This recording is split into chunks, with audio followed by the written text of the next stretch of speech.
Bonjour à tous, bonjour tout le monde. Ici Alex Piga et aujourd'hui pour une nouvelle interview, une nouvelle discussion, j'ai le plaisir d'échanger avec Pierre David. Donc, Pierre David, pour ceux qui ne le connaissent pas, c'est un ancien sportif de haut niveau en boxe française qui a décroché plusieurs podiums au niveau national et qui est maintenant praticien en hypnose. Donc sa mission, c'est de reprogrammer les personnes désireuse de changer, mais je vais lui laisser la parole pour qu'il se présente bien mieux que je le ferai. Salut Pierre. Yes, salut Alex, bonjour à tous et tout d'abord merci Alex pour cette interview. En effet, comme tu l'as dit, moi je suis passé par le sport de haut niveau et j'en suis aujourd'hui où je m'amuse comme tu l'as dit, reprogrammer les gens pour qu'ils puissent simplement vivre leur vision pleinement. Donc voilà, le but du jeu pour moi, c'est quand il y a un blocage chez une personne, de débloquer le plus rapidement possible pour qu'elle puisse euh, tracer son chemin. D'accord. Du coup, quel type de déblocage, sur quel type de déblocage t'interviens? Qu'est-ce que ça veut dire un Ah, les déblocage? blocages. Alors, les déblocages, moi, c'est souvent chez une personne lorsqu'elle juge qu'il y a quelque chose qui est mal chez elle, tu vois. Que ce soit, par exemple, le syndrome de l'imposteur, c'est des gens, des fois, ils vont se dire, ah, il me faut absolument ce diplôme-là pour passer à l'action. Et du coup, la personne va s'empêcher de passer à l'action. Et à un moment donné, juste de lui faire prendre conscience, mais pas en mode intellectuel, c'est vraiment tout le corps à un moment donné qui prend conscience que euh, bah, euh, s'auto-légitimer, qu'on peut reformuler le syndrome de l'imposteur comme ça, s'auto-légitimer, il y a autant de bien que de mal. Et à un moment donné, la charge émotionnelle, elle s'écroule, ce qui fait que la personne, elle peut tracer son chemin. Ou alors, ça va être chez le type de blocage, c'est par exemple lorsqu'on a une émotion qui est redondante, qui revient assez souvent. Par exemple, un collègue qui va toujours nous agacer pour la même chose, eh bien, c'est qu'en en 2 heures, il y a un moment donné, on voit que ce collègue, il nous apporte plein de choses positives. C'est même pas on le voit, c'est on le ressent et que pouf, l'émotion, elle tombe en fait, et puis on peut juste continuer notre chemin comme ça. Voilà. C'est-à-dire que, par exemple, pour qu'on comprenne bien, prenons l'exemple d'une personne qui a beaucoup de mal avec un collègue et qui l'agace profondément. Toi, en une séance, tu vas réussir à le faire changer complètement d'avis sur cette personne, c'est ça? Et du coup, faire Ouais, sauter ce rejet quelque part? c'est ça, exactement ça. Là, une des dernières séances que j'ai eues avec une personne que j'accompagne sur du long terme, où justement on a mis cette séance de dépolarisation en place, parce qu'elle elle revient, elle fait ouais, j'en ai marre de ma collègue, franchement, je ne supporte plus, elle harcèle, etc. Et je fais ok, est-ce que tu es vraiment prête à avancer ce soir? Elle me dit ouais. Je fais bon, écoute, on bloque les 2 heures, on avance, et à la fin, je fais qu'est-ce que tu ressens par rapport à ta collègue? Elle fait bah, j'ai juste envie de l'embrasser en fait. Donc, forcément, et du coup, le lendemain, elle m'envoie un texto, elle fait, mais c'est un truc de dingue, j'ai l'impression que c'est elle qui a changé. Non, non, c'est juste tes perceptions qui ont changé par rapport à elle. Et hop, et comme ça, la personne peut continuer à faire sa vie et arrêter de perdre du temps, de l'énergie par rapport à des choses voilà, qu'elle rumine sans cesse en disant, ah, j'aimerais que ce soit différent. D'accord. Et est-ce que tu penses que du coup, comment ça se passe? C'est les gens qui viennent vers toi parce qu'ils ont conscience de... Parce que souvent, on peut ne pas avoir conscience qu'on a des blocages. Comment ça se passe? C'est les patients qui viennent à toi Alors, avec j'ai vraiment un programme de 2 jours où ça, on l'apprend et les personnes viennent vers moi pour débloquer un blocage. Donc là, elles savent, ces personnes-là, qu'il y a un blocage.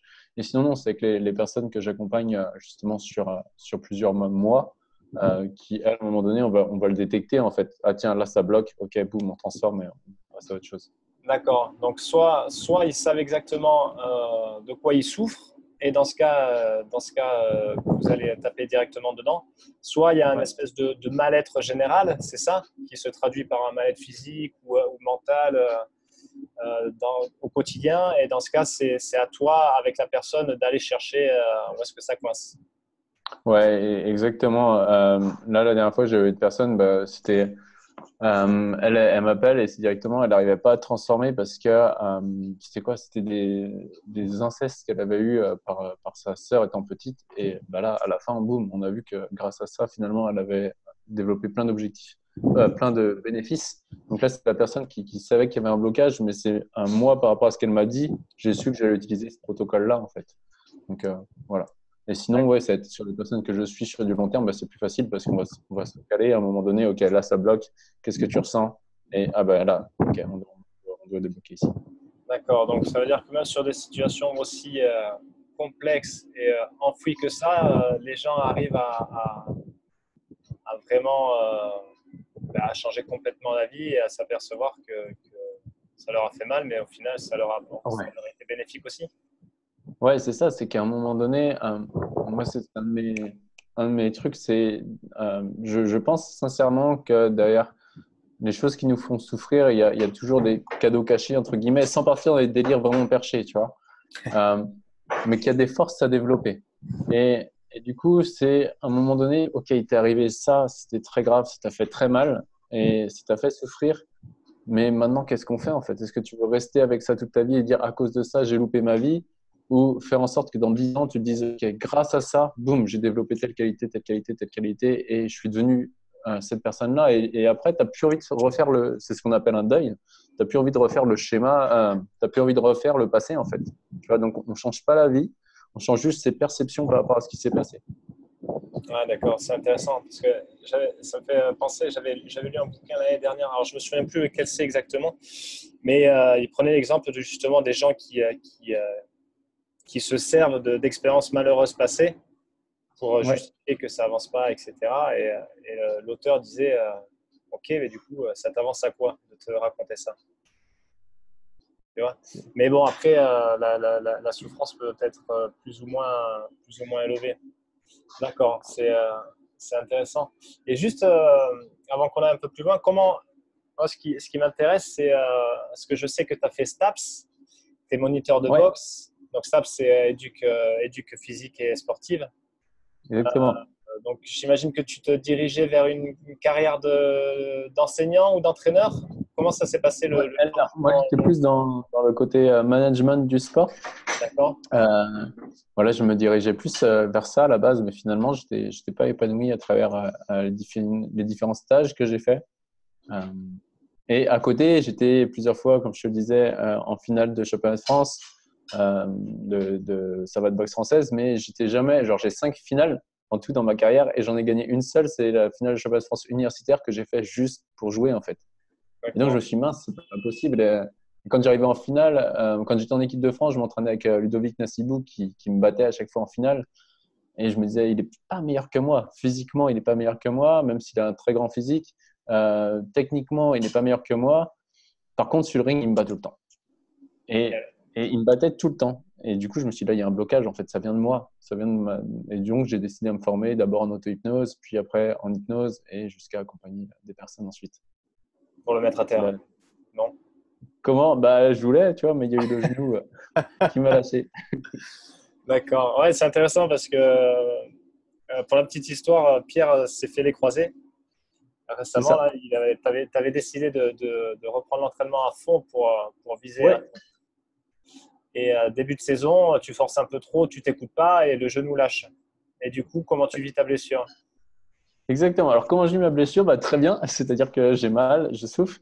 Mais derrière ça, j'applique vraiment ce que j'enseigne en fait à travers la dépolarisation, la loi de l'équilibre. C'est-à-dire que je vois que cette blessure-là, finalement, elle n'est pas parfaite. Elle est parfaite. Pas parfaite en termes de c'est bien ou c'est mal. Elle est parfaite parce que je sais qu'elle va m'amener plein de bénéfices. Tu vois, là derrière, je suis en train de. Hier, c'était lundi, c'était la deuxième séance de kiné, 4 jours après l'opération. Le kiné, il a dit, mais attends, tu as déjà l'angle à 90 degrés, on a fait des exercices et tout. Et parce que derrière, j'ai fait à fond de l'auto-hypnose, etc. C'est-à-dire que tout le monde me dit, un croisé, c'est 9 mois pour cicatriser, pour reprendre du sport de rotation, de pivot. Et moi, dans ma tête, quand on me dit c'est 9 mois pour cicatriser, je dis, OK, vous pensez peut-être ça, moi, je vais en mettre beaucoup moins, tu vois. Et encore une fois, peut-être que j'ai faux, peut-être que je mettrai 9 mois, mais je sais qu'en me mettant dans une posture je sais que je vais cicatriser beaucoup plus vite et d'avoir cette certitude-là, eh ben, ça va m'emmener beaucoup plus loin. Et donc, la certitude que je suis en train de développer là aujourd'hui, c'est une certitude que je vais pouvoir retransposer ensuite dans d'autres domaines de vie. Et donc, je me dis, ce genou, par rapport à la personne que j'ai envie de devenir, bah, cet accident, il est parfait. D'accord, Mais je super. ressens, hein. Genre, si demain tu me dis, hop, on fait un miracle, ton genou, on le change, non, non, non, non, laisse-moi vivre cette expérience. J'en Ouais. ai besoin. D'accord. C'est intéressant ce que tu dis parce que moi, je vais un peu raconter ma vie, mais j'ai mon beau-frère qui est kiné et qui est kiné assez pragmatique. Donc, tu vois, tout ce qui est D'accord. hypnose et tout ça, il y croit pas trop, il n'a pas envie d'y croire. Alors que sa sœur, donc ma femme, Ouais. a eu des crises d'eczéma très, très puissantes. Elle a tout essayé et finalement, elle a fini par aller voir, elle a fait du psy et compagnie. Et elle est allée voir elle a fait de l'hypnose avec donc un hypnotiseur, un praticien, et en 2 séances, terminé. Le Ouais. temps que l'épiderme se refasse, tu vois, bon, ça a pris du temps parce que naturellement la peau se refait, mais c'en était fini. Et en gros, il a fait vider son sac à travers différents exercices.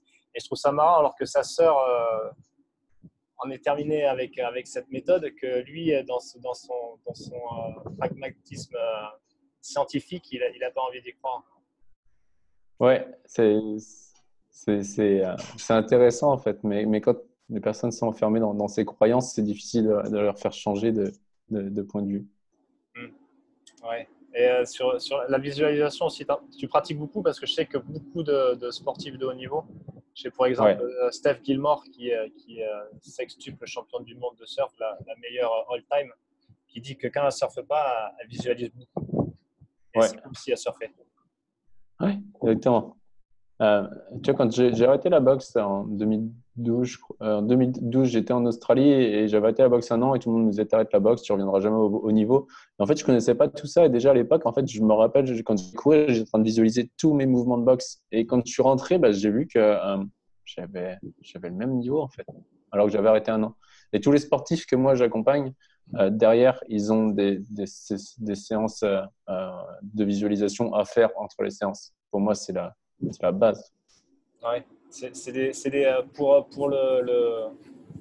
celui qui nous écoute là, il peut faire sa propre séance de visualisation en quelques minutes par jour.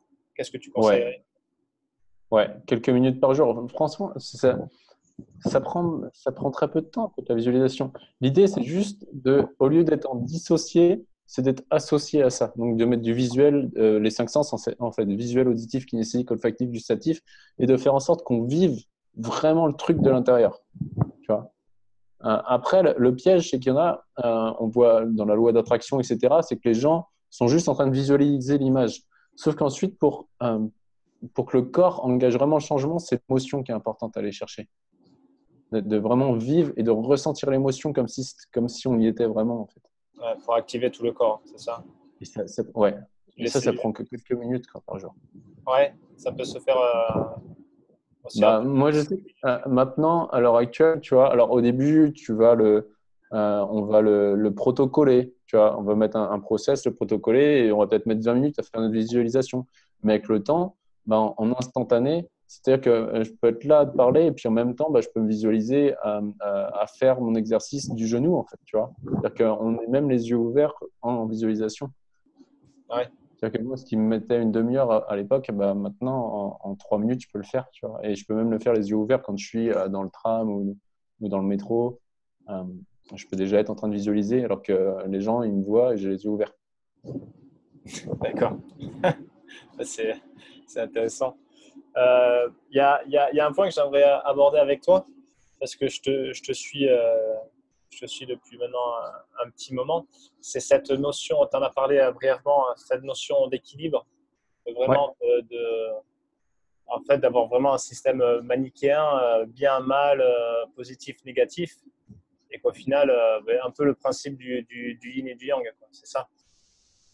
ouais, exactement. Alors, t'as une question par rapport à ça ou Ouais, tu veux que je ouais, te... que tu t'expliques un peu cette notion et comment toi Hmm. tu l'interprètes. Alors, là-dessus, il y a un titre perso. Après, je me suis pas beaucoup renseigné. Il y a rien de scientifique comme on le connaît, de vraiment un cartésien qui explique ça. Donc, c'est vraiment une croyance. Tu vois, je veux vraiment dire que c'est une croyance et j'ai pas envie d'imposer un dogme aux gens en disant que c'est une vérité. Moi, ma vérité et ma perception, c'est quand j'observe le monde, tu vois, quand j'observe le système solaire, je vois que si la Terre ne rentre pas dans le Soleil, c'est parce qu'il y a autant d'attraction que répulsion et il y a un parfait équilibre. Tu vois.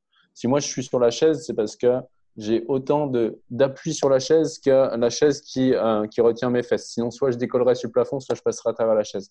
Et finalement, il y a l'inspire, l'expire, des muscles triceps, biceps, etc. Et que tout est parfaitement équilibré en fait entre le positif et le négatif. Alors quand je dis positif, j'ai mis des guillemets avec les doigts parce que quand on va dire positif, souvent les gens vont dire ce qui est bien. Et pourtant, si on regarde dans l'étymologie, le positif, c'est pas ce qui est bien, ce qui est mal. Le positif, c'est le principe qui est actif, qui est l'affirmatif. Alors que le négatif, ça vient, c'est une action de nier. C'est-à-dire que le négatif est passif. Mais c'est pas bien mal, tu vois. Et les gens, quand ils vont dire, ouais, faut penser positivement et tout, ils vont croire qu'il faut voir le bien des choses. Non, non, non. Ouais, Penser ouais. positivement, c'est avoir une pensée qui va être active, tu vois. Et donc, cette notion d'équilibre, bah, je vais aller chercher ça avec des personnes qui ont des blocages, justement avec, OK, tu as ce blocage-là aujourd'hui, mais c'est quoi tous les bénéfices pour toi d'avoir ce blocage? Et c'est quoi les inconvénients? Et finalement, les gens disent, bah, il n'y a pas de bénéfice à ce que j'ai ce blocage. Ah, bah, si on avait, alors on va sur notre planète et s'il y avait des bénéfices. Et tu vas voir que la personne elle est capable de noter 50 bénéfices à son blocage. Alors que elle voit ça, elle fait, mais c'est un truc de dingue, enfin, je n'ai jamais vu ça. Ce qui fait qu'à un moment donné, vu que la personne jusqu'ici, elle appuyait sur ah, c'est mal ce qui m'arrive, c'est mal ce qui m'arrive, c'est mal ce qui m'arrive, à un moment donné, on appuie sur c'est bien, enfin, il y a des bénéfices, des bénéfices, des bénéfices. Ce qui se passe, c'est qu'à un moment donné, il y a cet équilibre et il y a pouf, il y a un collapse et il y a un parfait équilibre. Et là, du coup, la personne peut passer à un niveau supérieur puisqu'elle voit le schéma dans son ensemble. Ouais. Et du coup, elle peut passer à un niveau supérieur, en fait. Mais même, et il y a ce changement qui se fait naturellement. Du coup.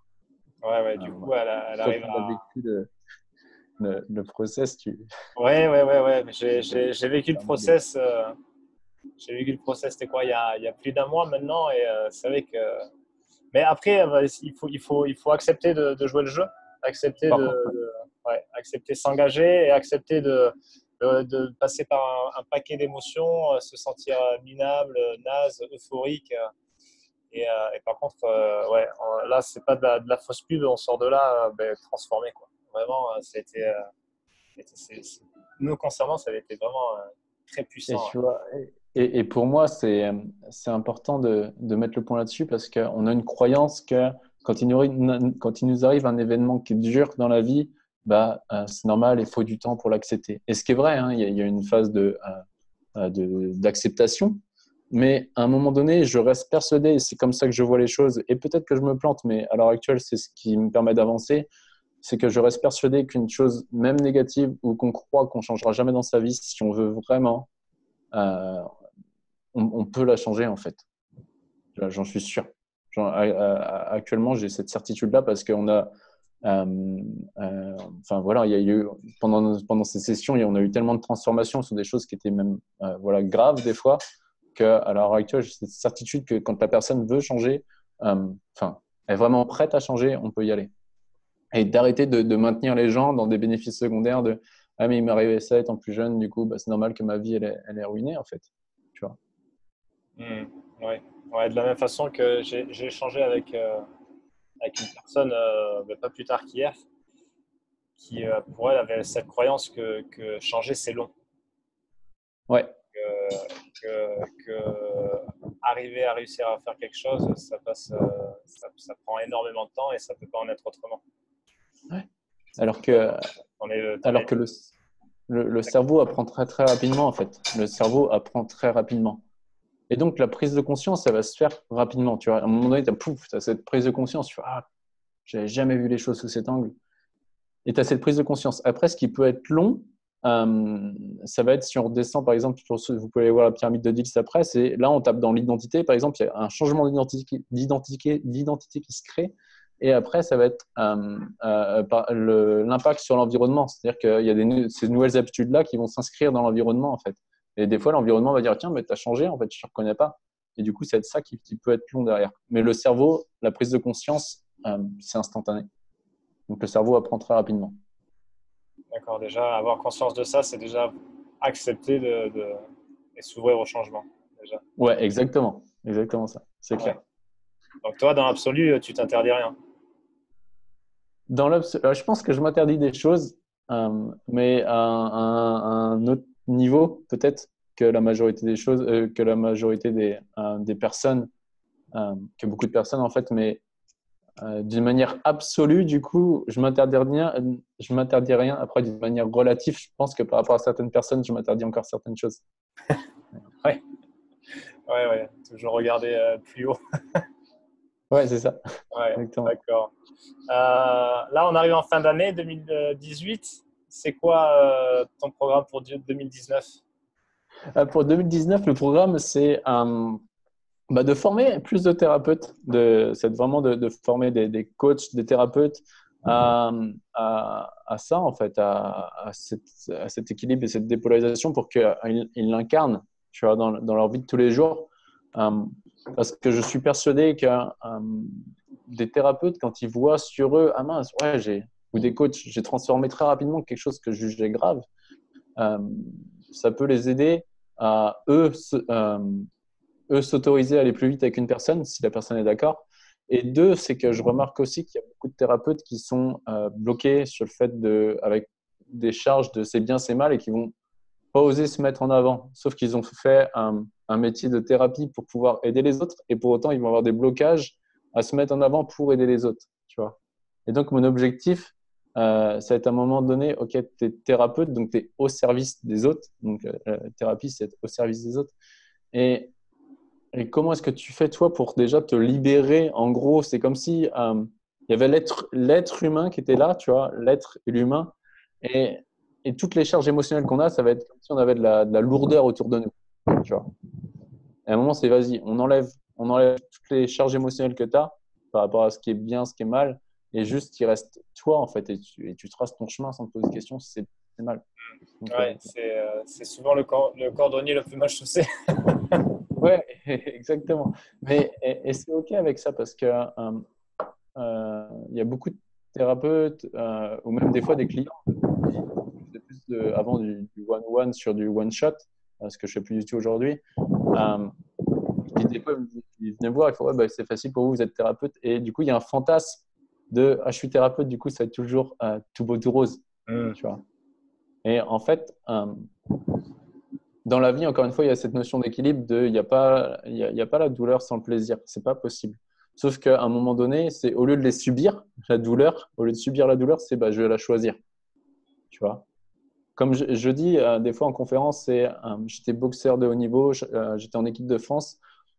Comment peux-tu être en équipe de France de boxe si tu n'as jamais pris de coups?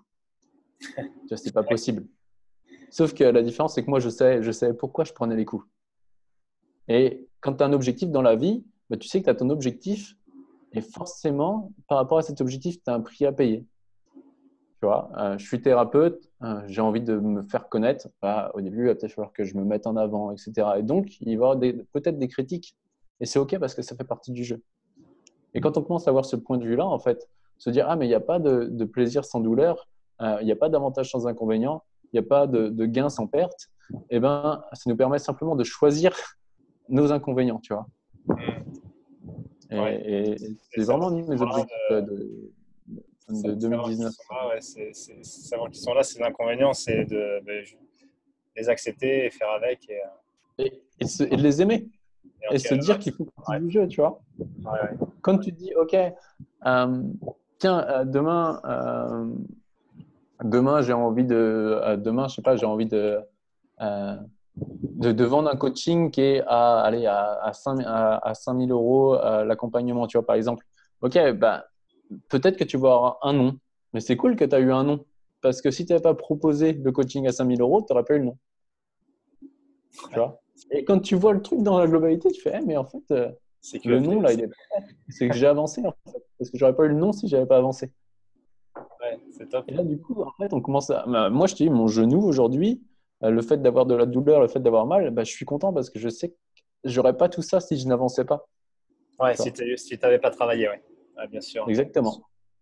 Exactement. Donc, quand tu commences à voir que les problèmes, les challenges, les difficultés, les inconvénients font partie de l'objectif que tu as choisi, tu commences à être content et d'avoir les inconvénients. Et c'est là où on rentre vraiment dans l'amour inconditionnel, tu vois. Il y a beaucoup de gens qui disent pseudo-spirituel, je suis dans l'amour inconditionnel, etc. Sauf que derrière, il y a des choses ils vont être dépressifs. Mais au final, quand tu es dans l'amour inconditionnel, l'amour inconditionnel, c'est j'aime les inconvénients et les avantages. Tu vois? Parce que je sais qu'une polarité ne peut pas aller sans l'autre. Je sais que le chaud ne va pas sans le froid, la lumière ne va pas sans le noir, la joie ne va pas sans la tristesse, le positif ne va pas sans le négatif. Tu vois? Et quand tu commences à dire ah putain, mais tout ça, c'est parfait, bah, pouf, bah, c'est cool en fait. Tu peux vraiment. Enfin, pour moi en tout cas, ça me permet de vraiment vivre ma vie sans me poser de questions en fait. Et quand j'ai un inconvénient, bah, d'être content d'avoir l'inconvénient. Juste pour préciser, parce que souvent on entend le truc, ouais, il faut être positif, tu sais, la positive attitude qui Yes. prend le nœud là. Toi, tu t'empêches pas d'avoir des excès de colère, de tristesse, etc. Du coup, tu vis tout. Alors, Comment ça alors se passe? colère, j'en ai très très peu aujourd'hui. D'accord. Je pense, ça fait longtemps que je ne me suis pas mis en colère. Je peux avoir de la frustration, mais j'aime bien la frustration parce qu'elle m'autorise, elle me permet de me dépasser. Ouais, moi je suis pas pour la pensée positive, comme je dis. Bah alors, pas pensée positive dans le sens commun, c'est-à-dire Oui, pensée oui. positive dans le sens tout est beau, tout est rose, qui est, à mon sens, c'est pas la pensée positive, puisqu'encore une fois, en termes étymologiques, positif c'est actif. Puis c'est se Moi, je mentir. suis plus pour la, je suis plus pour la pensée utile. Ok, est-ce que ce que je pense est utile pour moi, en fait, tu vois? Et là, aujourd'hui, bah, tu vois, quand j'ai eu le genou en vrac, je suis rentré d'entraînement, j'étais pas bien. Et, et je me suis autorisé, en fait, à être toute la soirée triste. Tu vois. Par contre, je sais aujourd'hui qu'avec les outils que j'ai, si je veux, j'aurais pu le transformer. Mais là, je ne l'ai pas fait parce que j'avais envie de vivre cette tristesse. Voilà. D'accord. Donc, voilà. Par contre, le lendemain, bah, j'étais OK, en fait. Et, et après, par contre, c'est se servir de la colère, de la tristesse, de ces émotions qui sont jugées négatives pour voir, tiens, qu'est-ce qu'elles vont réveiller chez moi et qu'est-ce qu'elles vont me permettre de développer, en fait. Et du coup, la colère peut être bien parce qu'elle me permet de développer ça. La tristesse aussi. Donc, bah, à chaque fois, c'est la même chose. En fait, je me sers de choses qui sont négatives pour, si j'ai envie, une fois, des fois, j'ai juste envie de les subir parce que je suis un être humain et voilà. Mais si j'ai envie, bah, comment je fais pour la transformer en force? Ok. Super. Bon, super, merci. Trois questions rapidement en quelques mots pour finir. Yes. Où est-ce qu'on te trouve? Où est-ce qu'on me trouve? Bah, sur mon blog www.hypnoform.fr, la page Facebook. Ok. Voilà, la chaîne YouTube Hypnoform aussi. Il doit y avoir Ok. pas loin de 100 vidéos. D'accord, sans vidéo, cool. Si tu as un Ouais. livre à recommander? Un livre à recommander. euh, c'est marrant, celui qui m'est venu dans la tête, c'était Conversation avec Dieu de Neil Donald Watch. C'est celui qui m'a le plus ouvert, je pense. D'accord. Ouais. Ok, je Donc, mettrai la référence parce que le nom de l'auteur, je ne l'ai pas saisi, je crois. ouais, ok. Et une dernière, une citation. Si tu veux choisir une citation, Une citation. t'inspire. Ouais, bah Gandhi incarne ce changement que tu veux voir dans le monde, quoi. Dans ce monde. Super. Mais on peut sentir à travers cette conversation que tu utilises cette citation. C'est top. Ok. Merci. Bon, super. Pierre, merci beaucoup. C'était Ouais, super. merci à toi, Alex. C'était vraiment cool de partager ce moment avec toi. Bon rétablissement et à bientôt. Merci. Salut. Ciao.